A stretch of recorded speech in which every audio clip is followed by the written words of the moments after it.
Hey there, listeners. Welcome to the Brand Marketing Show. I'm your host, Kath Langman.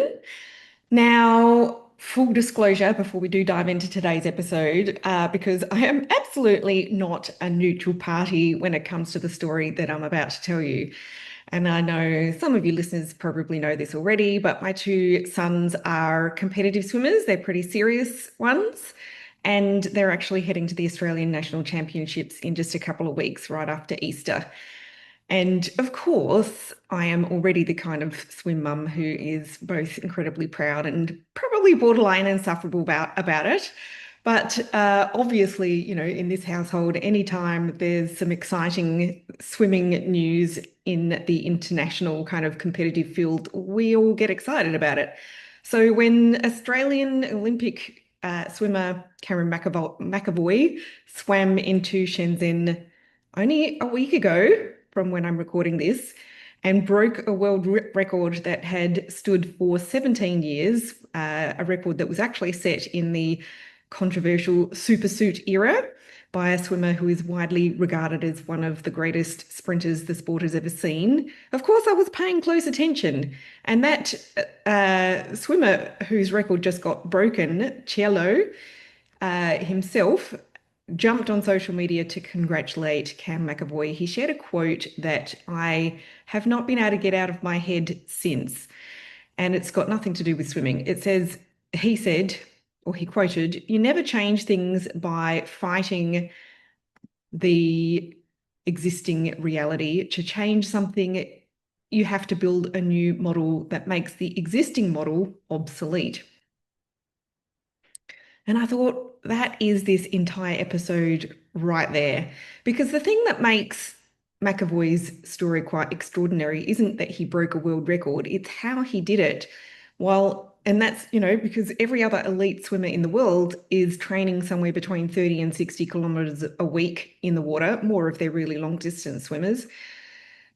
Cam McAvoy swims 2 to 4 kilometers a week total, about 1,300 meters per session, 4 sessions a week. And that is it, which is sounds a lot to me. I might be a swim mum, but I don't swim myself. And so that would take me a long time to swim 1,300 meters, but that's nothing for an elite swimmer. And he replaced all the rest of his work, all the rest of that pool time with some really heavy gym work and incorporating explosive strength training, drawing on principles from track athletics, from sprint cycling, and from the kind of training that has absolutely nothing to do with following the black line and churning out lap after lap after lap in the pool.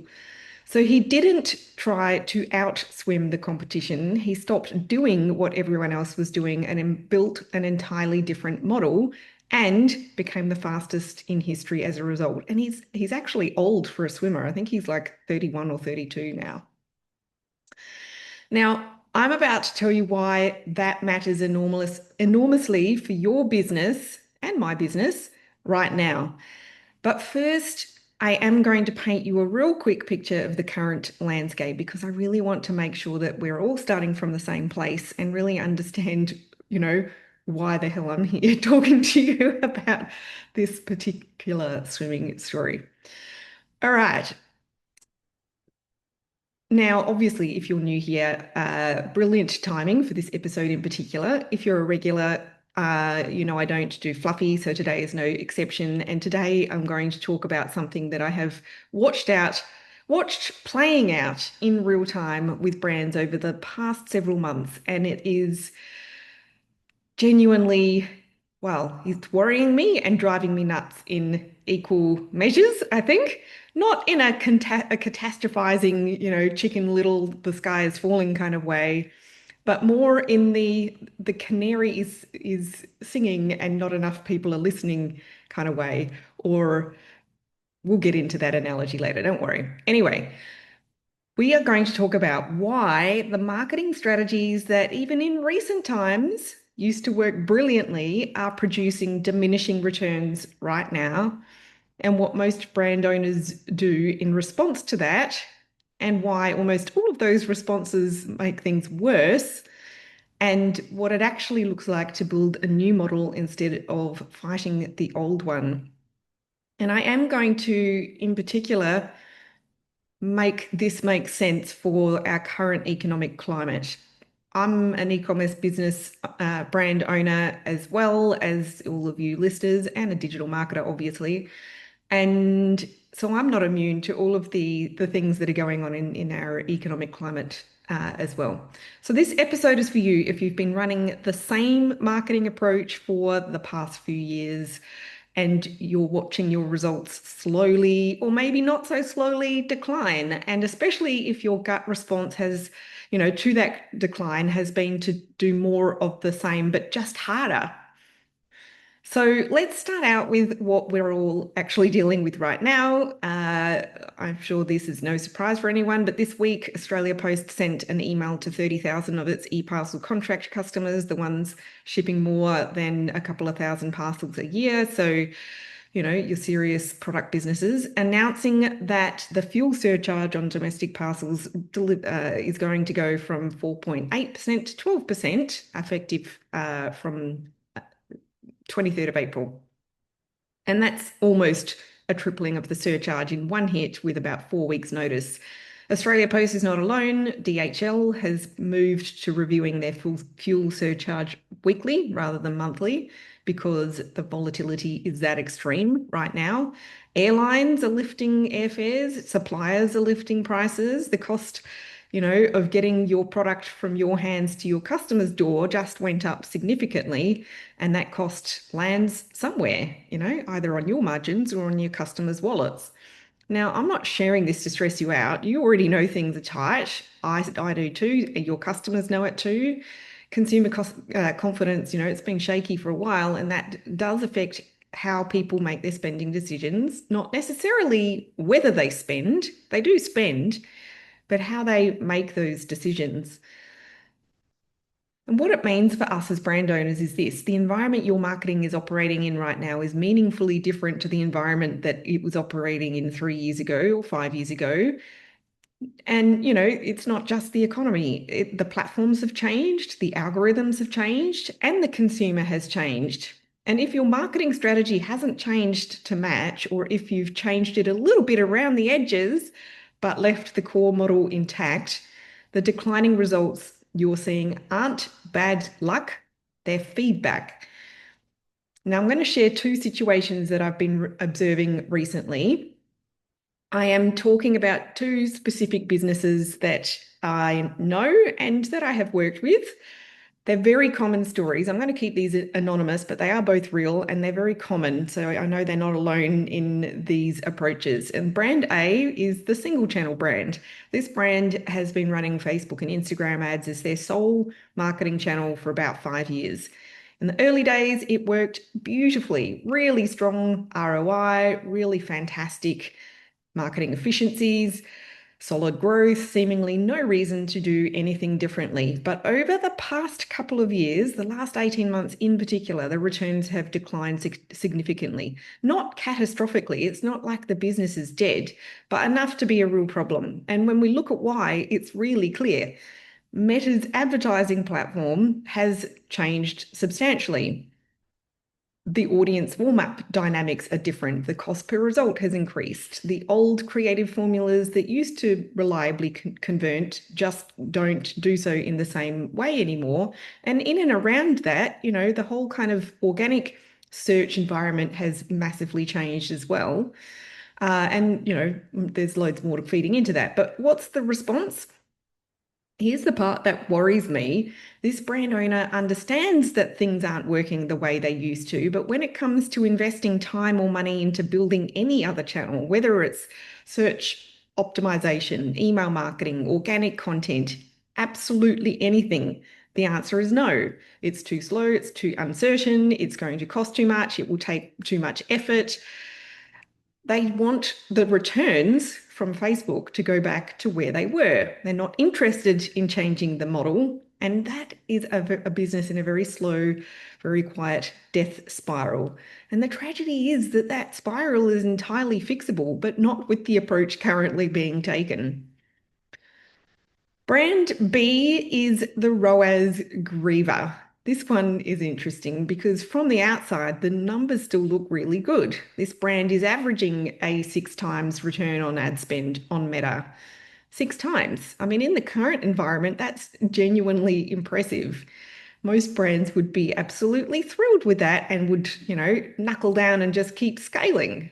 But for this brand, it used to be 10 times. And that gap between where the results are and where they used to be has become the entire focus. Instead of accepting the new benchmark and building smartly from it, this brand has been running sale after sale after sale after sale to their existing customer database, which is significant, trying to chase the dopamine hit of those old numbers. And here's what's happening as a result. That database is getting fatigued, really fatigued. Open rates are declining. Customers who used to buy at full price don't anymore. They're now trained to wait for the next promo. Margins are thinning with every campaign, and the returns from those promotional emails keep dropping because you can only discount your way to a sale so many times before your audience just stops believing there's any urgency whatsoever. And in the case of this particular brand, there's only so many times they need to buy that kind of product. It's not a consumable.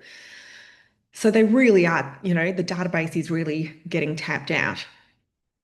Both these brands are the canary in the coal mine. And in both cases, the thing they need to do is the thing they don't want to do, except that the old model is no longer producing the old results and that they really need to build something new. When results start to decline from, doing something that maybe has worked well for a really long time, most of us reach instinctively for one of three familiar responses. And I want to walk through all three of them because understanding why they don't work is really helpful. And the wrong response, number one, would be to do less. Lots of brands do this when the economy is wobbly as well. They cut the marketing budget, they pull back, they want to just ride things out and wait for things to improve around them. I completely understand this instinct because when money is tight, expenses that feel discretionary are the first to get cut. And oftentimes, brand owners think that marketing is a discretionary expense when the results aren't absolutely singing. But here's the problem. Really cutting back marketing equals reduced sales. It's almost a mathematical certainty. And when conditions do improve, and they will because they always do, even if it doesn't feel like that is on the horizon right this minute, you'll be starting from a much deeper hole than the brands who find a way to keep showing up. I'm not necessarily saying that you need to keep spending on advertising at the same high level that you might have when things were going absolutely swimmingly, but cutting it off entirely is not the answer. Your competitors who stay consistent while you go quiet will have built audience warmth, SEO rankings, email lists, brand awareness, consumer demand that you will have to then spend considerable time and money trying to catch up on. Drastic cuts might feel like a safe short-term move, but they're actually the most expensive long-term decision that you can make. Wrong response number two is to do more of the same, to double down. If it's not working well enough, you just got to work harder, do it more often. But the problem with this one is that it completely ignores the root cause. Say, for example, if your Facebook ads aren't converting the way they used to, it's not because you're not running enough of them. Running more of the same to the same audience with the same landing page experience and, the same everything else does not fix the underlying issue. At best, it produces no improvement, but at worst, it might end up actively annoying the people that you're trying to reach and pushing them away. Increased frequency of something that isn't connecting is not really a great strategy. It's just sharing a whole lot more noise out there. Now, the third wrong response would be to get really, a lot more aggressive, more urgency, more discounting, louder, more insistent messaging. And I do see this a lot, especially when economic times are tough. I see this one so often, and over many, many years. My first business I launched during the GFC, so I've been through this many times before, and it just makes me wince every time. Here's the thing about marketing from a place of desperation. Your audience can feel it. You know what that feeling when you really, really need to make a sale, and that energy is just palpable in your copy, in your email subject lines, in the frequency of your promotions, and it creates a dynamic that can be actively repellent. It pushes the kind of buyers you want away, the considered premium-minded customers, who are not necessarily looking for the cheapest price. They're looking for the right thing for them. So the moment you just start hammering them with discount after discount and, the buy now messaging and being super aggressive in that way, you're signaling that you don't even believe your own product is worth the full price. And if you don't believe it, why should they? There's also a mathematical problem with discounting as a primary strategy, even if, it is in a short-term period of time, which let's hope this is a short-term situation that we're all dealing with petrol prices and interest rates. Every time you run a sale, you are reducing your margin on every unit sold. If your customer acquisition cost stays the same or increases, which it tends to do, and your average order value goes down because everything's on sale, then you end up working harder for less money, which is a definition of a death spiral. So if doing less is wrong, doing more of the same is wrong, and getting more aggressive is wrong, what's right? So if you will indulge me, let's go back to the Cameron McAvoy story. For the first decade of his swimming career, McAvoy trained the way every other elite swimmer trains. You know, 6, 8, 10 sessions a week of, 5, 6 Ks a session, whatever that equates to. He was really talented. He made the medal podium at many Australian national championships. He was talented, he was dedicated, and then COVID hit and he was exhausted and he was just not going to come back. But then he did come back, but in a different way, as we all know. The thing was, though, with that old way of competing, even though he made it to the Olympics, he couldn't break into an Olympic final to save himself. So after the Tokyo Olympics, he did take time off. He tried rock climbing, he tried other sports. He started noticing that the athletes achieving extraordinary, can I get that word out? Extraordinary results in explosive short duration events, which the 50 freestyle is. But he's looking at other sports. They weren't doing what swimmers were doing. They weren't grinding out endless volumes. They were training for power, for neuromuscular sharpness, for the specific physical demands of their specific event. And so he reframed the question entirely. Instead of asking, how do I swim the 50-meter freestyle better? He asked, what does the 50-meter freestyle actually require physically? And how would I train for that if I were building a program from scratch? And the answer he arrived at looked nothing like conventional swimming training. A couple of kilometers a week instead of, 30, 40, 50 Ks a week. Heavy gym work instead of endless laps in the pool. Explosive strength as the foundation with technique layered on top. His coaches thought he was mad. In fact, the international swimming coaching cohort now, they don't like him very much because, all the other sprinters around the world want to change their swimming regimes now. The whole swimming world really thought he was mad. And of course, then last week he became the fastest swimmer in history. So if we go back to that quote that I shared earlier on, you never change things by fighting the existing reality. To change something, you got to build a new model that makes the existing model obsolete. And that's the invitation here, not to blow your business up by any stretch, not to abandon everything that's working, but to stop fighting the existing reality of your marketing results. Stop trying to make the old model work by doing it harder or more aggressively, and start asking a different question. What does your marketing actually need to do right now? And if you were building the answer from scratch, what would it look like? So, a few things that I would be prioritizing right now if I was in your shoes, and let's face it, I am. First is look at where your traffic goes when it gets there. One of the most common reasons ROAS declines when you scale is not a creative problem, it's a post-click problem. We did talk about this on the show last week. Your ad gets the click and then the product page fails to convert it.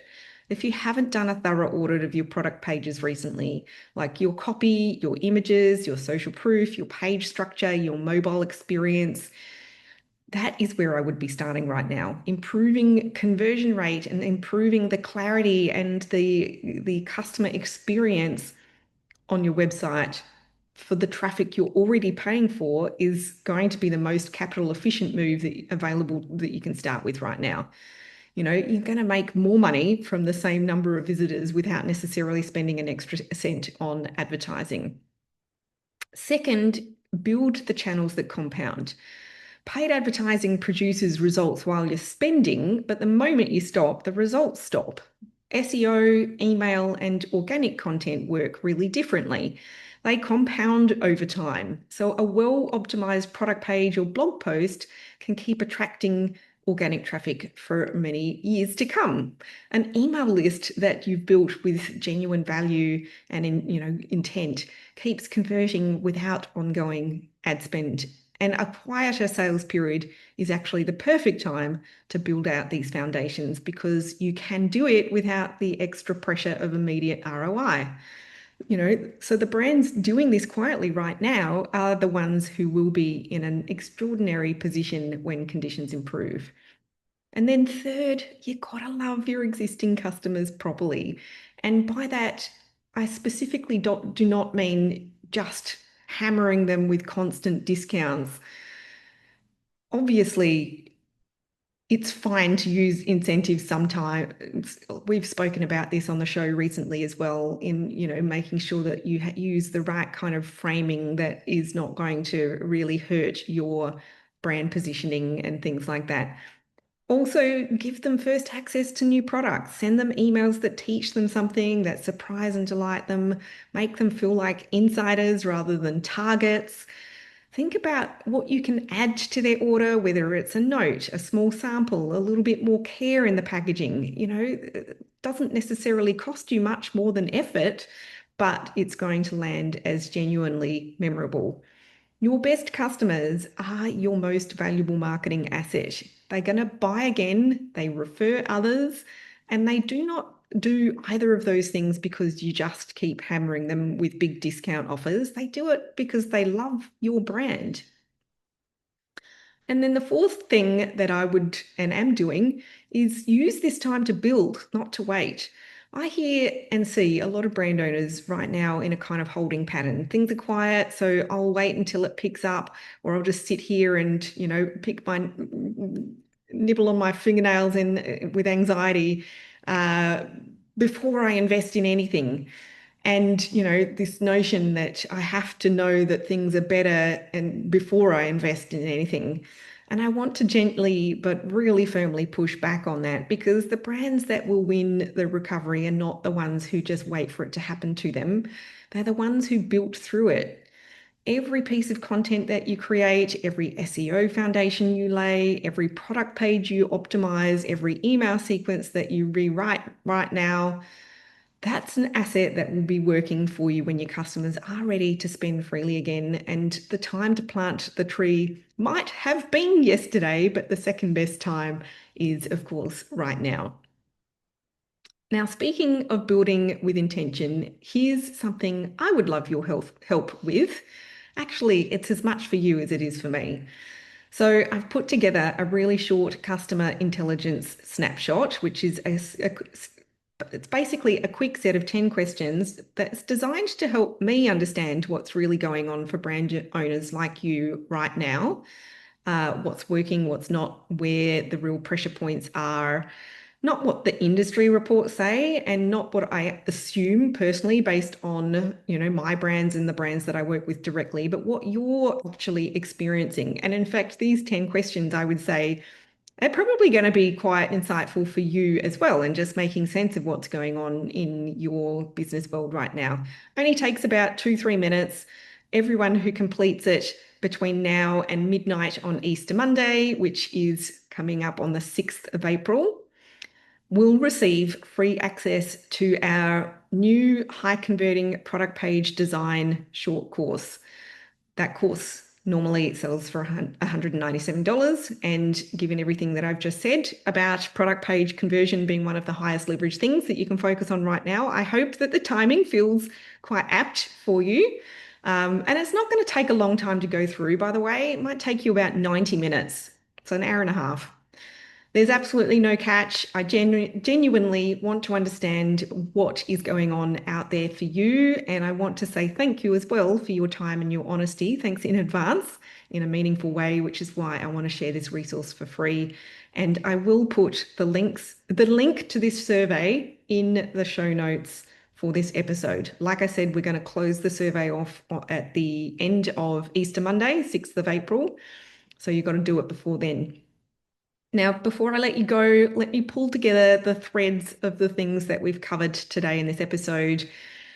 Yes, the economic environment right now is genuinely challenging. Yes, costs are up, consumer confidence is cautious, and the digital marketing landscape looks nothing like it did 5 years ago. If your results are declining, though, that is not because you are failing. It is feedback from a changed environment.